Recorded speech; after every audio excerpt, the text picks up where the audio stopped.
Hello students, पिछले वाले lecture में हमने विभव मापी क्या है, उसका सिद्धांत और जो है विभव प्रवणता किन किन कारकों पर निर्भर करती है, इसके बारे में स्टडी की थी। आज हम एक और टॉपिक विभव मापी से संबंधित पढ़ने जा रहे हैं, वो है विभव मापी की सुग्राह्यता। तो आप नोट कीजिएगा, विभव मापी की सुग्राह्यता। विभव मापी की सुग्राह्यता, सेंसिटिविटी ऑफ पोटेंशियोमीटर। विभव मापी की सुग्राह्यता से क्या मतलब है? विभव मापी की सुग्राह्यता से तात्पर्य यह है कि विभव मापी कम से कम या अल्प से अल्प विस्थापन या कम से कम या अल्प विद्युत वाहक बल व अल्प विभवांतर का मापन करने में कितना सक्षम है। जो विभव मापी अल्प से अल्प विद्युत वाहक बल या अल्प विभवांतर मापेगा उसे हम सेंसिटिव विभव मापी या सुग्राही विभव मापी या अधिक सुग्राह्यता का विभव मापी कहेंगे। जैसे कि हमारे पास में एक सुनार के पास में जो तौलने की जो कांटा या मशीन होती है वो सुग्राही है। वो बहुत कम से कम छोटी से छोटी मात्रा जो सोने की होती है उसको भी मापन कर लेता है, तो वो अधिक सुग्राही है। लेकिन एक ट्रक तोलने वाला जो कांटा है वो उतना सुग्राही नहीं होता है। तो फिर हम ये कह सकते हैं कि कम से कम मापने की क्षमता क्या है। तो विभव मापी की सुग्राह्यता से तात्पर्य यह है कि वह कितना अल्प से अल्प विद्युत वाहक बल या विद्युत विभवांतर को जो है यथार्थतापूर्वक मापता है। तो विभव मापी की सुग्राह्यता से तात्पर्य यह है कि यह युक्ति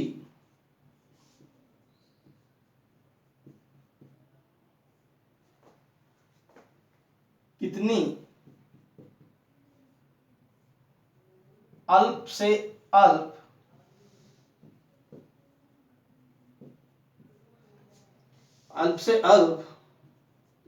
यथार्थतापूर्वक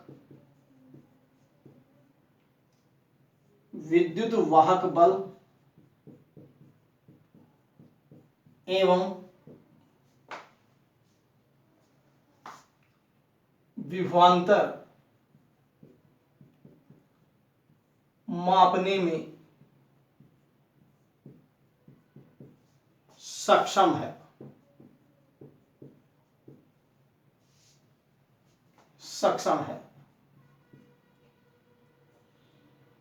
विभव मापी की सुग्राह्यता से तात्पर्य यह है कि यह युक्ति कितनी अल्प से अल्प यथार्थतापूर्वक विद्युत वाहक बल एवं विभवांतर मापने में सक्षम है।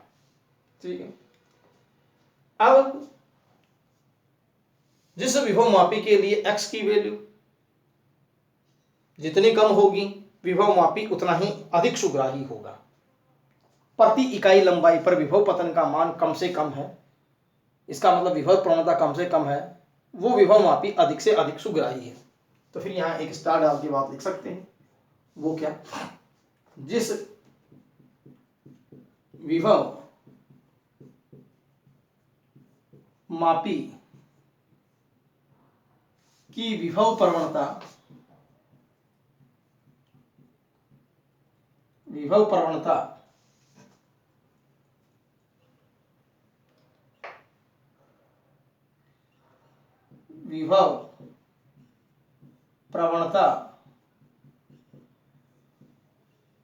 कम होगी,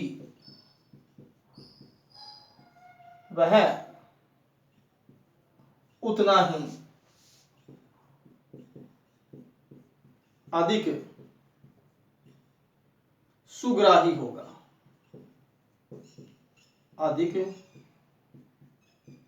सुग्राही होगा। ठीक है, उतना सुग्राही होगा। अब दूसरी बात कि x की जो वैल्यू है वो हमारे पास में, इसका मतलब सुग्राहिता का संबंध किससे हो गया? विभव प्रवणता से हो गया। जितना ज्यादा, जितनी कम वैल्यू x की उतना ही ज्यादा विभवमापी सुग्राही।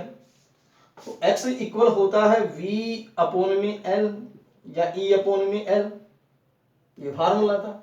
v होता है आई आर अपॉन में l। अब x की वैल्यू हम कैसे कम कर सकते हैं? i की वैल्यू कम करके। x की वैल्यू हम कैसे कम कर सकते हैं? l की वैल्यू बढ़ा करके। इसका मतलब विभव मापी की सुग्राहिता कैसे बढ़ाई जा सकती है? धारा कम करके, पहली बात, या फिर उस विभव मापी के तार की लंबाई बढ़ा करके। दो चीजें हमारे पास में होगी। तो फिर यहां से मैं ये बात रख रहा हूं, ये भी इंपॉर्टेंट फैक्ट है। वो क्या? विभव मापी की सुग्राहिता निम्न दो कारकों से बढ़ाई जा सकती है। तो फिर या किस पर निर्भर करती है? उसमें प्रवाहित धारा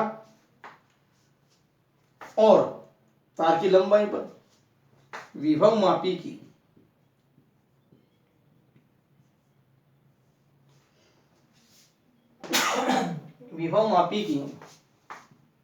सुग्राहिता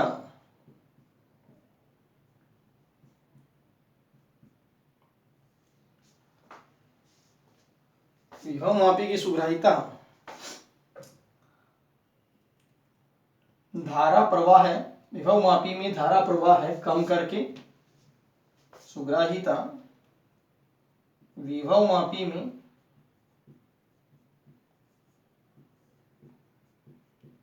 धारा प्रवाह है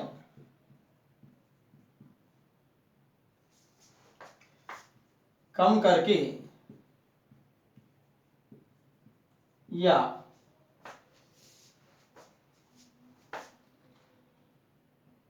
तार की लंबाई में वृद्धि करके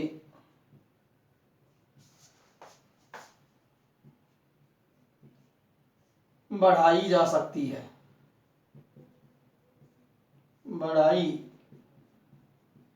सकती है। तो विभव मापी की सुग्राहिता विभव मापी में धारा प्रवाह कम करके या तार की लंबाई में वृद्धि करके बढ़ाई जा सकती है। ठीक है, ये बात तो हमारी पास में। लेकिन इन दोनों में से भी कौन सा कारक ज्यादा उचित रहेगा कि हम धारा कम करें या लंबाई बढ़ाएं, जिससे कि x की वैल्यू कम हो, जिससे कि सुग्राहिता बढ़े? तो हम यहां देख रहे हैं कि सुग्राहिता किस पर निर्भर करती है? x पर। x किस पर निर्भर करता है? आई आर अपॉन में l पर। तो x की वैल्यू जितनी कम होगी, कम, उतनी ही सुग्राहिता क्या होगी? ज्यादा। और यहां कम कैसे होगी? या i की वैल्यू को क्या किया जाए? कम, या फिर l की वैल्यू को क्या किया जाए? ज्यादा। तब आपके पास में x कम आएगा, और x कम आएगा तो वो अल्पतम मापेगा, प्रति इकाई लंबाई पर विभव पतन कम होगा और सेंसिटिविटी या सुग्राहिता बढ़ जाएगी। लेकिन इन दोनों फैक्टर्स में कौन सा फैक्टर्स ज्यादा काम करेगा, कौन सा उचित है? तो हम ये कहें कि ये दोनों मिलकर के विभवांतर बनाते हैं। ठीक, तो यदि हम धारा को कम करेंगे तो ये विभवांतर कम हो गया। तो विभवांतर कम होने का मतलब ये तो हो गया, धारा को कम करने पर विभवांतर जो है वो कम हो गया ओवरऑल। अब रही बात ये, मतलब कि उसकी परास जो है विभव मापी की वो घट गई। तो फिर हम ये कह सकते हैं कि जो विभव मापी, मान लीजिए कि हमारे पास में 6 वोल्ट तक मापने में सक्षम था, लेकिन अब यदि हम आई का मान कम कर देंगे तो फिर वही विभव मापी जो है वो 6 की बजाय 4 वोल्ट ही मापने लग गया। हालांकि आई कम करके हमने एक्स की वैल्यू को तो कम कर दिया, लेकिन ऐसा करके हमने उसकी परास घटा दी। ये बात वैसे ही है कि जैसे धर्म कांटे की बजाय हम सोने की तौलने वाली मशीन से मापें तो परास तो घट गई, क्योंकि वो क्विंटल तो नहीं तोल सकता वो कांटा, लेकिन क्या हुआ, उसकी सुग्राहिता है वो बढ़ गई। लेकिन हमें ऐसी युक्ति चाहिए कि जिसकी परास भी ज्यादा हो और जिसकी सुग्राहिता भी ज्यादा हो। तो फिर उसके लिए हम क्या करें? तो फिर यहां एक बात ध्यान देने की है, वो क्या? विभव मापी की विभव मापी की सुग्राहिता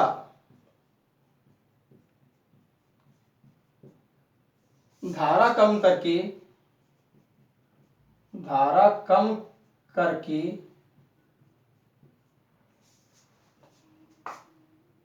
बढ़ाना, धारा कम करके बढ़ाना ज्यादा उपयुक्त नहीं है,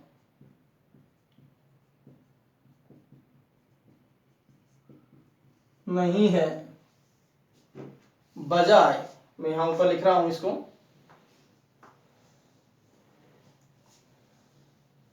बजाय विभव मापी तार की लंबाई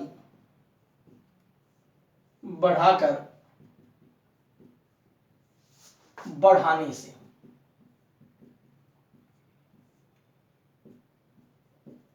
मतलब सुग्राहिता, धारा कम करके बढ़ाना उपयुक्त नहीं है, किसके नहीं है, बजाय विभव मापी तार की लंबाई बढ़ाने से, किसके, सुग्राहिता के बढ़ाने से। सुग्राहिता दो तरीके से, एल को बढ़ा करके तो बढ़ा हम एक्स एल की वैल्यू को भी बढ़ा करके भी तो एस को बढ़ा सकते हैं हम, बढ़ाने से, क्योंकि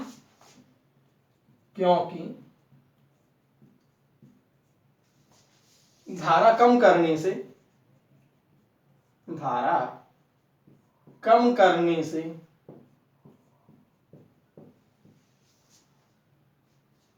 विभव मापी की परास घट जाती है,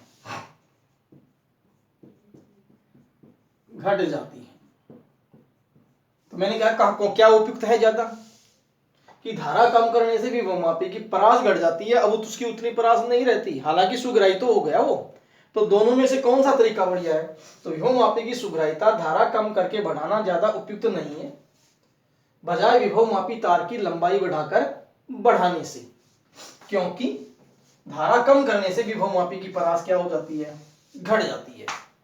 तो फिर हमें क्या करना चाहिए, कौन सा तरीका अपनाना चाहिए, अतः लंबाई बढ़ा करके विभव मापी की सुग्राहिता बढ़ानी चाहिए। ठीक है, तो इस तरीके से आपका जो है ये विभव मापी की सुग्राहिता का जो है वो आर्टिकल कंप्लीट हो जाता है। अब हम नेक्स्ट आर्टिकल पर आते हैं। देखिए नेक्स्ट आर्टिकल क्या है, यही कारण है कि विभव मापी का तार लंबा लिया जाता है। इसमें ये बात ध्यान, विभव मापी का तार लंबा क्यों लिया जाता है, तो विभव मापी का तार लंबा इसीलिए लिया जाता है कि वो अधिक सुग्राही रही। तो एक बात हम यहाँ और लिख सकते हैं स्टार डाल करके,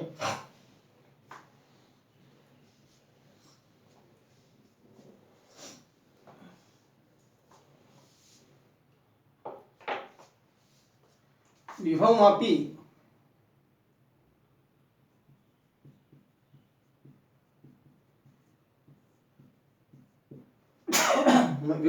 की सुग्राहिता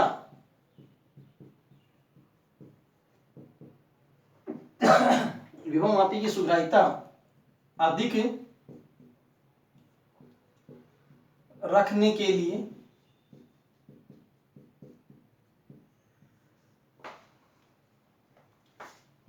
इसका तार अधिक लंबाई का रखा जाता है।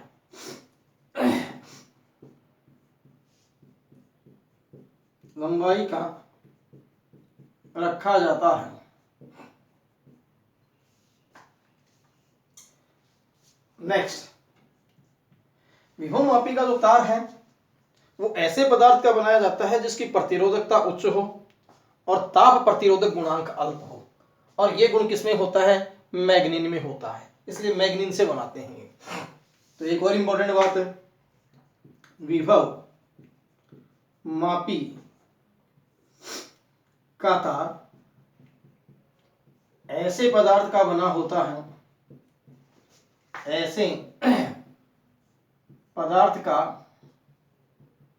बना होता है, ऐसे पदार्थ का बना होता है जिसकी प्रतिरोधकता उच्च, जिसकी प्रतिरोधकता उच्च एवं ताप प्रतिरोधक गुणांक एवं ताप प्रतिरोधक गुणांक अल्प हो।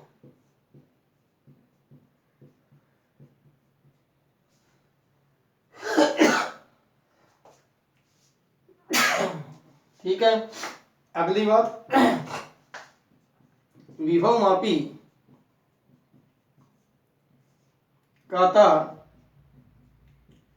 सामान्यतः ये गुण होने के कारण, क्या, प्रतिरोधकता उच्च एवं प्रतिरोधक गुणांक अल्प हो, ये दो गुण होने के कारण मैंगनीज का काम में लेते हैं।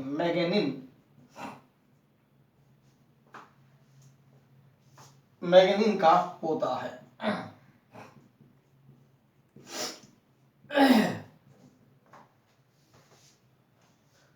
ठीक है, तो ये कुछ इंपॉर्टेंट छोटे क्वेश्चन बनने वाले हैं विभवमापी से रिलेटेड, जो मैंने यहां पर पॉइंट वाइज आपको लिखा दिए हैं, आप नोट कर लीजिएगा।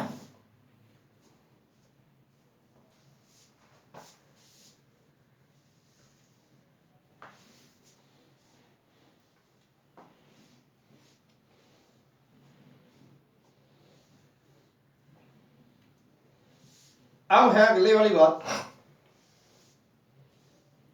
विभवमापी के अनुप्रयोग। विभवमापी को हम किस किस काम में ले सकते हैं।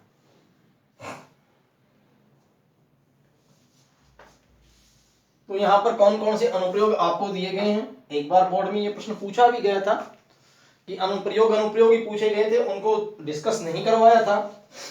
तो फिर इन अनुप्रयोगों को हम वन बाई वन एक बार तो पॉइंट वाइज लिखते हैं, और उसके बाद में जो है इनको हम विस्तृत इन अनुप्रयोगों के बारे में पढ़ते हैं। तो विभवमापी के अनुप्रयोग, विभवमापी के अनुप्रयोग, क्या क्या काम हम विभवमापी से करवा सकते हैं। नंबर फर्स्ट, पहला अनुप्रयोग है किन्हीं दो प्राथमिक सेलों के विद्युत वाहक बलों की तुलना करना। किन्हीं दो प्राथमिक सेलों के विद्युत वाहक बलों की तुलना करना।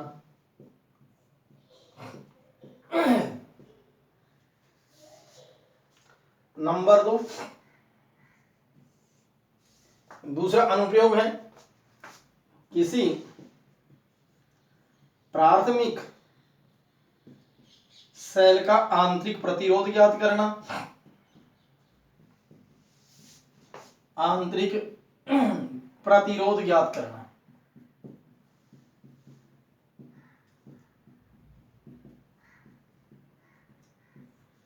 नंबर तीन,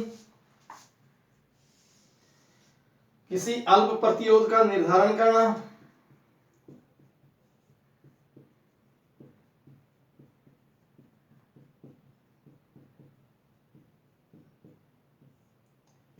निर्धारण करना।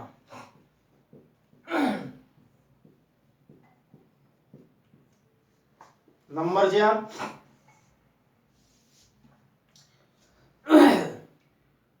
वोल्ट मीटर का अंशांकन करना। कहने का मतलब वोल्ट मीटर त्रुटिपूर्ण पाठ्यांक देता है, तो वो कितना पाठ्यांकों में त्रुटि रखता है उसकी जांच हम विभवमापी से करते हैं। इसे हम कहते हैं वोल्ट मीटर का अंशांकन करना। और 5वें नंबर पे एमीटर का अंशांकन करना।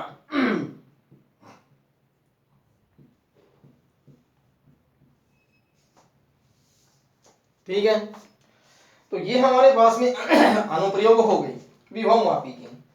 एक बार आप ये पॉइंट ही पूछे गए थे खाली कि जो है हम किस तरीके से इसके अनुप्रयोगों को जो है पॉइंट वाइज जो है वो लिख सकते हैं।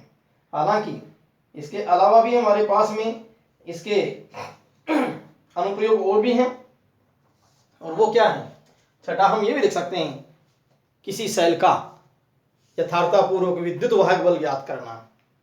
तो वो हम मानकीकरण में पढ़ चुके हैं, लेकिन अब आपको 1 बाय 1 इन अनुप्रयोगों के बारे में पढ़ना है कि किस प्रकार से हम तुलना कर सकते हैं, आंतरिक प्रतिरोध, अंशांकन, ये कैसे कर सकते हैं। तो हम सबसे पहले जो है पहले वाला अनुप्रयोग लेते हैं। तो एक बार आप ये 500 लिख लीजिए, फिर मैं फर्स्ट अनुप्रयोग लेता हूं।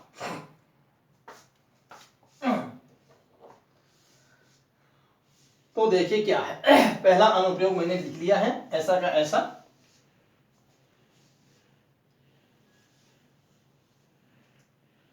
तो फिर इसका हम विद्युत परिपथ बनाएं। कैसे हम प्राथमिक सेलों के विद्युत वाहक बलों की तुलना करेंगे। ये प्राथमिक परिपथ है जिसमें बैटरी लगी हुई है आपके पास में ईपी, ये कुंजी, ये रियोस्टेट, और ये वो विभव मापी तार एबी, और ये प्रवाही धारा आई। अब यहां हम जिन सेलों के विद्युत वाहक बलों की तुलना करना है, जैसे हमने लेक्लांच सेल ले लिया, एक हमने जो है वो डैनियल सेल ले लिया। इनके विद्युत वाहक बल हमें नहीं मालूम कितने कितने हैं, इसका E1 मान लेते हैं, इसका विद्युत वाहक बल E2 मान लेते हैं। और ये हमारे पास में गैल्वेनोमीटर जो किससे जुड़ा हुआ है, जोकी से, और ये टर्मिनल, इसे हम 1, ये 2 और ये 3, ये बन गया द्वितीयक परिपथ, ये बन गया प्राथमिक परिपथ। ये विभव मापी तार ए बी। कनेक्शन देख लीजिए, यहां मैंने बताया था कि सभी सेलों के पॉजिटिव एक ही जगह होने चाहिए, हैं कि नहीं है? दूरी का मापन हम कहां से करेंगे, ए से करेंगे। तो अब क्या क्या दिया गया है चित्र में वो हम लिख लें। तो चित्र में विभव मापी के प्राथमिक परिपथ में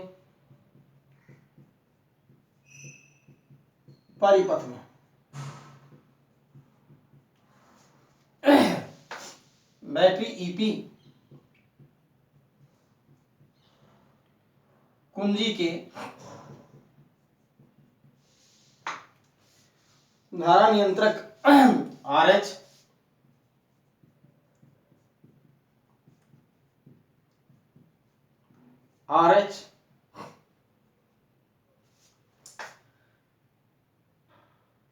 एवं धारा नियंत्रक RH संयोजित है।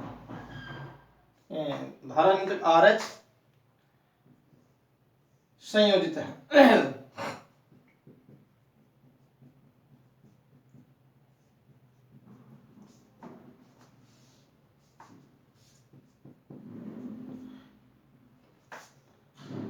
संयोजित है विभव मापी के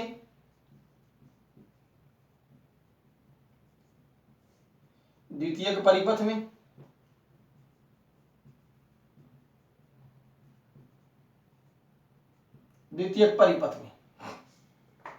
क्या क्या है, प्राथमिक सेल E1 एवं E2,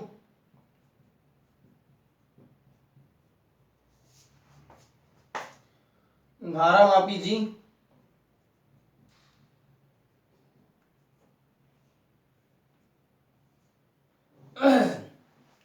धारा मापी G एवं जो कि J संयोजित है।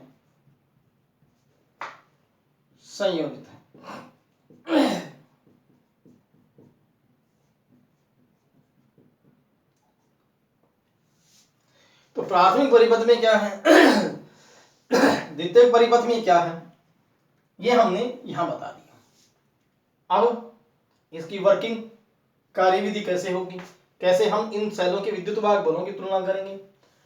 तो सबसे पहले हम एक और पहले कुंजी के लगाएंगे, एक नियत मान की धारा इसमें प्रवाहित करवाएंगे। उसके बाद में कुंजी 1 और 2 के बीच में पलक लगाएंगे, जिससे सेल E1 परिपथ में आएगा। और एक ऐसा इस तार के ऊपर पॉइंट हम जे सपोज कीजिए ढूंढेंगे जहां धारा मापी कोई विक्षेप न दे। उस स्थिति में उतने तार का विभवांतर सेल के विद्युत वाहक बल से बैलेंस हो जाएगा और विभव मापी सिद्धांत से वो विद्युत वाहक बल E1 हम लिख देंगे। तो फिर शुरुआत करते हैं हम। देखिए कैसे हम मापेंगे कार्यविधि। सर्वप्रथम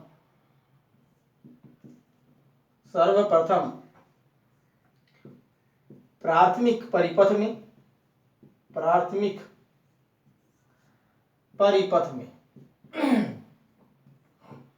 कुंजी के लगाकर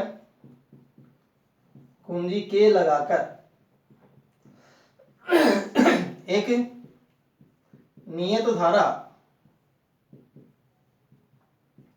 प्रवाहित की जाती है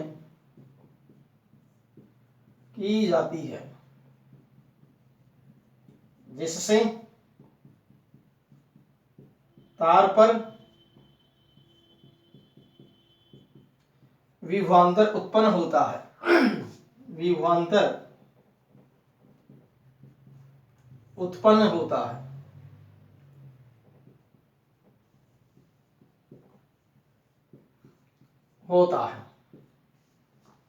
ठीक है, तार पर विभवांतर पैदा कर दिया। फिर क्या करना है, देखिए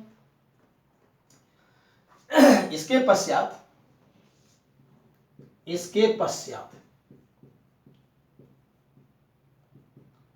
टर्मिनल 1 व टर्मिनल 2 के मध्य कुंजी लगाने से टर्मिनल 1 व 2 के मध्य टर्मिनल 2 के मध्य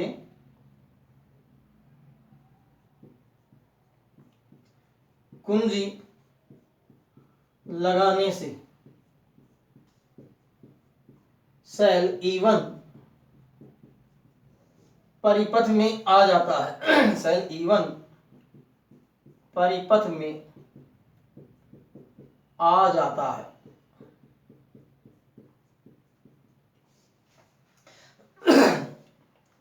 अब तार पर एक ऐसा बिंदु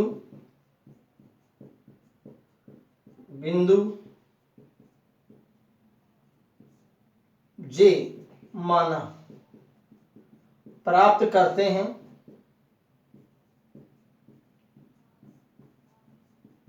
जहां धारा मापी शून्य विक्षेप दे।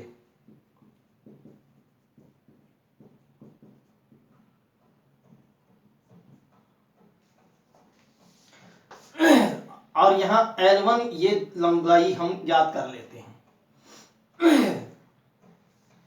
जहां धारा मापी शून्य विक्षेप दे वह संतुलित लंबाई L1 ज्ञात कर लेते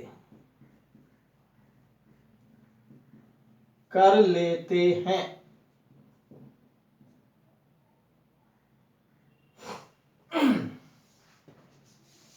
ठीक है, अब यहां से हमारे पास में सेल E1 के लिए विभव मापी सिद्धांत से सेल E1 के लिए विभव मापी सिद्धांत से क्या रकम लिखेंगे, कैसे लिखेंगे, E1 इक्वल XL1। ये बात नंबर 1, X विभव प्रवणता। एक्स विभव प्रवणता।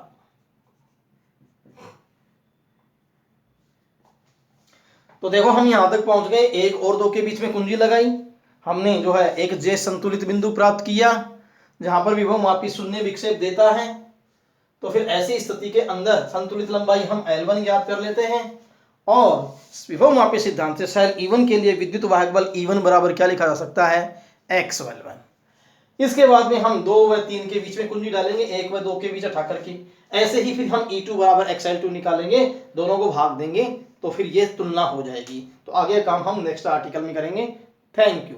आगे ध्यान आप रखेंगे कि 1 और 3 के 2 व 3 के बीच में कुंजी डालेंगे, हम 2 व 3 के बीच डालेंगे और जैसे E1 इक्वल XL1 निकाला है उसी तरीके से हम तो ये फिगर जो है हम इस तरीके से और बना सकते हैं कि दूसरे वाले सेल के लिए ये भी आप इसमें बना देना, ये पॉइंट J' है और ये जो बिंदु की यहाँ पर जो लंबाई आएगी दूसरे वाले सेल के लिए ये L2 है। तो ये फिगर के अंदर इस तरीके से आप इसको बना दोगे, जब 2 व 3 के बीच कुंजी डालेंगे तब संतुलित लंबाई यहाँ J' पर प्राप्त होगी।